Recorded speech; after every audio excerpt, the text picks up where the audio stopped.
చెప్పండి sir. One by one రండి అమ్మా. Use space god damn it. Male reporters back అమ్మా. ఫీమేల్స్ ముందు రండి అమ్మా. మంకారు తల్లి అండి. ఏంటి డిఎస్ఎల్ఆరా? 5D వాడండి, అప్డేట్ అవ్వండి. నువ్వు కొంచెం టైట్ పెట్టుకోమ్మా. నువ్వు కొంచెం బయట ఫ్రేమ్ సెంటర్ పెట్టుకోమ్మా. బాగున్నా? ఇక నువ్వు ఫ్రేమ్ అవుట్ అయితే నేను ఫ్రేమ్ ఇన్ అవుతా. అంటే మీకోసమే సెట్ చేస్తున్నాను సార్. నేను సెట్ చేసుకుంటాను అన్న. నువ్వు లోపల ఫైల్ సెట్ చేయి. Okay sir. ఓ షిట్ మర్చిపోయా సార్. Bless me sir. కాళ్ళ పెట్టేంట్రా, వెనుపుడు పుడుస్తావేంటి? చూసలేదు సార్. పోరా ప్లీజ్ పో. ఇప్పటిదాకా గణాంకాలు చూస్తే 60కి పైగా విడాకుల కేసులు గెలిచిన ఏ ఒక్క లాయరు లేరు. మీరు ఏకంగా 98 కేసులు గెలిచి అతి త్వరలో 100వ కేసుకి చేరువలో ఉన్నారు కదా, మీరు ఎలా ఫీల్ అవుతున్నారు? చాలా గర్వంగా ఉంది రాజా. ఈ విజయం నాదొక్కడిదే కాదు, విడిపోదాం అనుకున్న జంటలందరికీ నా సక్సెస్ షేర్ చేస్తున్నాను. మరి కాసేపట్లో 99వ కేసు వాదించబోతున్నారు కదా, గెలుస్తారా? 99 కాదు, వెరీ సూన్ 100వ కేసు కూడా గెలిచి గిన్నిస్ రికార్డ్ బ్రేక్ చేస్తాను. వన్స్ నే కేసు టేకప్ చేస్తే ఆ భగవంతుడు కూడా ఆపలేడు. శిష్య రెడీయేనా? అంతా రెడీయే సార్. కానీ ఇంకా కానీ ఏంటి శిష్య? అది మన డివోర్స్ కేసు క్లయింట్ సుబ్బారావు గారి వైఫ్ చాలా బాధపడుతుంది సార్. విడాకులు విత్డ్రా చేయమని అడుగుతుంది సార్. బతిలాడుతుంది శిష్య. సార్ జాలి అనేది మన వర్క్ లో ఉండకూడదు. సార్. వృత్తి ధర్మం కదా, చాలా ఇంపార్టెంట్. అవును సార్. సార్ సుబ్బారావు గారి వైఫ్. నమస్కారం అమ్మా. నమస్కారం సార్. అప్పుడేదో ఆవేశంలో ఆయన చేసిన పని నచ్చక విడాకులు తీసుకోవాలి అనుకున్నాను. కానీ ఇప్పుడు నా పాప భవిష్యత్తు నాశనం చేయకూడదని విడాకులు వద్దు అనుకుంటున్నాను. ఎట్టి పరిస్థితుల్లో నేను నా క్లయింట్ కి అన్యాయం చేయలేను కదమ్మా. మీరే విడిపోతాం, విడాకులు కావాలి ఇన్నన్నారు అన్న తర్వాత మళ్ళీ కలిసి ఉంటాం, మళ్ళీ హ్యాపీగా ఉంటాం. హౌ కెన్ ఇట్ పాసిబుల్ తల్లి? సాధ్యం కాదు తల్లి. శిష్య సార్ సార్ సార్ ఆమె చూస్తుంటే చాలా బాధగా అనిపిస్తుంది సార్. ఒకసారి ఆలోచించండి సార్ ప్లీజ్. ఒక పని చేయి శిష్య. సార్ ఆ అమ్మాయికి వెంటనే నేను విడాకులు ఇప్పిస్తా. అంతే, వెంటనే దాన్ని నువ్వు పెళ్లి చేసుకో. మళ్ళీ విడాకులు కావాలని వచ్చాయి, అది కూడా నేనే వాదించేసి విడాకులు ఇప్పించేసి సెంచరీ పూర్తి చేసుకుంటా. Sorry sir. ఇలాంటి సెంటిమెంట్ నా దగ్గర మళ్ళీ రిపీట్ అయిందంటే మంత్లీ నీకు జీతం వస్తుంది కదా, కట్ చేసి పారేస్తా. Sorry sir. Okay sorry sir. Your honour,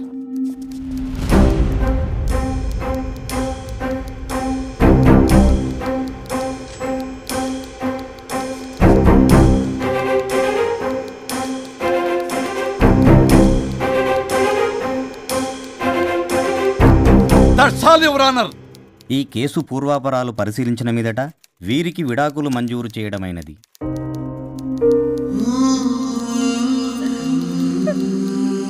బంగారం, కేసు గెలవకుండా ఎలా ఉంటానో గెలిచాను. గిన్నిస్ బుక్ లో నా పేరు రికార్డ్ కాబోతుంది.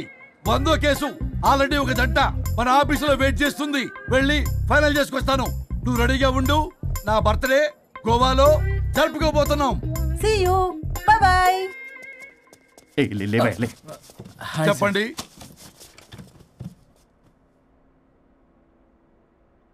పర్లేదు చెప్పండి. నాకు విడాకులు కావాలి సార్. నాకేమన్నా మా విడాకులు కావాలా? నాకు విడాకులే కావాలి సార్. ప్రాసలు వద్దండి, ప్రాబ్లమ్స్ చెప్పండి.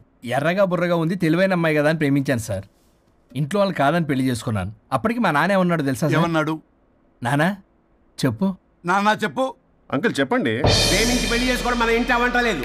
నువ్వు అమ్మాయిని కనుక పెళ్లి చేసుకుంటే నా యావదాస్తిని నా తమ్ముడు కొడుకైన బుల్లెపై పేరు రాసి పారేస్తాను. వామ్మో, ఈ ఆస్తి గొడవలు నాకొద్దు అన్నయ్య. పెద్దనాడు చెప్పిన మాట విను. ఆంటీ సైలెంట్ గా ఉన్నట్టుంది, మీకు సపోర్టా? అమ్మా అమ్మా చెప్పమ్మా. మీ నాన్న మాట ఎప్పుడైనా నేను చెబుతాటేనా? ఆయన మాటే నా మాట. ఆంటీ తానా తందన బ్యాచ్ అనమాట. మా మమ్మీ కూడా అంతే. వాళ్ళు ఎంత వద్దన్నా ఆఖరికి హరిహరాదులు అడ్డు వచ్చినా గానీ నేను ఈ అమ్మాయినే పెళ్లి చేసుకుంటాను భీష్మించి కూర్చున్నా సార్. ఈ హరిహరాదులు ఎవరు, వాళ్ళ పేర్లు ఆధార్ కార్డ్ నంబర్ ఇస్తే భీష్ముడికి వాళ్ళకి సంబంధం ఏంటో చెప్తే సార్ వాళ్ళు ఎవరో నాకు తెలియదు సార్. నేను ఏదో ఫ్లోలో చెప్పాను. నేను ఫ్లోలో రాశాను సార్. నేను కూడా మా అమ్మ నాన్నని కాదని వీటితో బయటికి వచ్చాను. మా నానమ్మ అసలు ఏమన్నారో తెలుసా సార్? ఏమన్నారు? నానమ్మ నానమ్మ గ్రానీ సార్ చెవుడు. ఓసే నాయనమ్మ. ఈడొచ్చిన పిల్ల గడప దాటి వెళితే నిన్నే కాదు నిన్ను కనీ పెంచిన తల్లిదండ్రులు కూడా ఈ లోకం దుమ్మెత్తిపోస్తుంది. అయినా ముక్కు మొహం తెలియని వాడితో ప్రేమ పెళ్లి ఏమిటమ్మా? నాకు అతని ముక్కు మొహం మూతి కూడా తెలుసు. నేను చేసుకుంటా అతనే చేసుకుంటా అని ఇతనితో వచ్చేసి పెళ్లి చేసుకున్నాను సార్. కానీ ప్రేమ పెళ్లిలు 100% సక్సెస్ అవ్వవు అనేది ప్రూవ్ చేశాడు. ఇంట్రెస్టింగ్. ఏం చేశాడు? ఏవని చెప్పాలి, ఎన్నని చెప్పాలి. ఇతను సాడెస్ట్, బైపోలా, పొసెసివ్, సైకో. చూసారా సార్, నాకు ఫిజిక్స్ రాదని ఏదేదో చెప్తుంది. ఫిజిక్స్ కాదయా, మ్యాథమెటిక్స్. ఒరే ఇది కెమిస్ట్రీ రా. ఇతనే ఓ మిస్టరీ. అసలు మీ పెళ్ళి ఎప్పుడైంది? August 15th sir. 17th sir.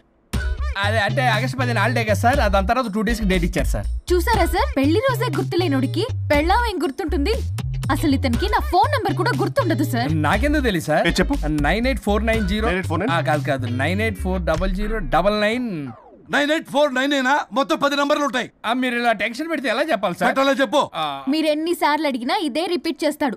దాని నంబర్ మాత్రం 4 మీదే పెట్టుకున్నాడు. అంటే దివ్య నెంబర్ ఫ్యాన్సీ నెంబర్ సార్. ఇంతకీ దివ్య ఎవరు? కలీగ్. దాని మాయలో పడ్డాకి నన్ను నెగ్లెక్ట్ చేస్తున్నాడు. అంతేనా?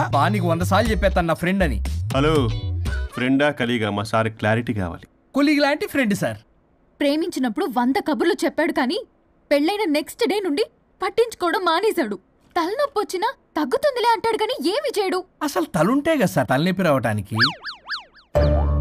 సరే తలనొప్పి వచ్చింది హాస్పిటల్కి వెళ్దామంటే రాదంట సార్. వాడు ఎవడో లైవ్ లో గాలి డాక్టర్ అంట, వాడికి ఫోన్ చేస్తుంది. వాడు తగ్గిందా అంటే తగ్గిందంట. నన్ను కూడా అలా చేయమంటే నేను ఎలా చేయాలి సార్? అసలు కూర్చొని ఇది పడుకోని ఇది ఊపిరి కూడా పీల్చుకొని సార్. ప్యాకెట్లు సిగరెట్లు కాలుస్తాడు. నేను ధూప్ స్టిక్ కాలిస్తే మంచి వాసన వస్తుంది. నువ్వు సిగరెట్లు కాలిస్తే రాహుల్ ద్రావిడ్కి కోపం వస్తుందంటే వినడే. బాత్రూమ్ అంతా కంపు చేస్తాడు. సార్ నాతో ఎక్కడికి రాడు, తనతో బయటికి తీసుకెళ్ళడు. నేను వేసుకునే ఏ డ్రెస్ కి కాంప్లిమెంట్స్ ఇవ్వడు. అదేంటి, మొన్న నీ డ్రెస్ బాగుందని చెప్పా కదా. అన్నాడు సార్. దివ్య నీ డ్రెస్ ఈ రోజు చాలా బాగుంది అన్నాడు సార్. మరి ఇంకే? నా పేరు పల్లవి సార్. సార్ ఏదో రాస్తున్నారేంటి sir? You done the world's greatest mistake bro. అబ్బా అది ఏదో ఫ్లోలో అన్నాను సార్. నేను కూడా ఫ్లోలో రాస్తున్నాను సార్. సార్ ఇప్పుడు మీ ఆవిడ మిమ్మల్ని ఏమని పిలుస్తుంది? మేడంకి సార్ అంటే పిచ్చి. హరి డార్లింగ్ అని పిలుస్తుంటది కదా సార్. తను మీ షర్ట్ చూసి హరి డార్లింగ్ నీ షర్ట్ బాగుంది అనబోయి గిరి డార్లింగ్ నీ షర్ట్ బాగుంది అంటే మీకెలా ఉంటుంది? పత్తులు క్రికెటరు. అవునే అడగండి. అమ్మా ఇక నీ ప్రాబ్లం చెప్పు, మమ్మల్ని ఇరికించమాకు. చూసారా సార్, ఇది ఎవరికైనా ప్రాబ్లం క్రియేట్ చేస్తుంది. దీని మనసు నుండే విషప ఆలోచనలు. ఇది ఆలోచించే విధానం కృష్ణపల్ నోయలు కూడా అర్థం కదా సార్. ఎవడరా వాడు? Famous comedian sir. ఓ కమెడియనా? ఎస్పీ గారి లాగా. అతను సింగర్ కదా సార్. సింగరా? తెలీదా? చూసారా సార్, మీకన్నా తెలుసు. వీడికేమీ తెలీదు. ఇక నా వల్ల కాదు, వెక్స్ అయిపోయాను సార్. నాకు డివోర్స్ కావాలి. అది వెక్స్ అయింది, నేను ఫిక్స్ అయ్యాను. నాకు డైవర్స్ కావాలి సార్. మీరు చెప్పింది వింటుంటే ఇవి భరించలేని, పరిష్కరించలేని కఠోరమైన ప్రాబ్లమ్స్. ఈ విడాకులు మీకన్నా నాకు చాలా ఇంపార్టెంట్.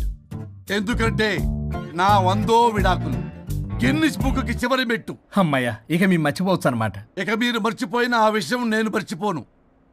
డాక్యుమెంటు నా హస్తాలతో స్వయంగా రాస్తున్నా. కానీ ఒక 2 రోజులు మాత్రం ఊపిరికి ఊపిరి బిగబట్టుకొని వెయిట్ చేయండి.